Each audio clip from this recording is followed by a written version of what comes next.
Welcome back mga kataad. Ito nga pala ang ating grass cutter. May nagka-problema na naman tayo at ayan, nag-loose ang ating pull starter o starter recoil. Ayan o.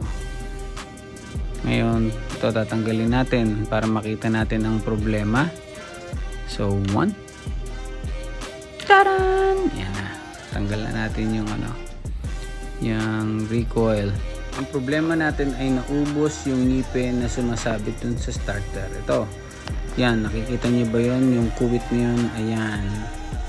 Yan yung pinakangipin na sumasabit para mag-start ang makina. So, ito yung luma. Tingnan nyo kung yan, ubos na yung itaas. So, yan, ubos. Upod na. So, ayan, kakabit na natin yung bago para masubukan. Yan, dyan sumasabit yung ngipin na yun. Pinakagiring niya. So, ito, kabit na natin.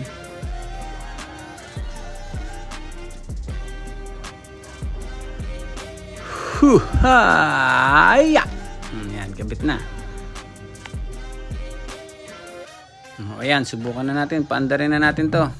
Oops, teka. Nakapatay yata. Okay, go! Ayan, umaandar na. Pero may nakita pa akong isang concern dito. Wait, ha? May isa pang concern. Nagsisinok ito kapag nire-revolusyon. Okay? Ang nakita nating problema, madumi yung fuel lines. Kaya ang susunod nating video ay ang paglilinis ng carburetor. Bye-bye!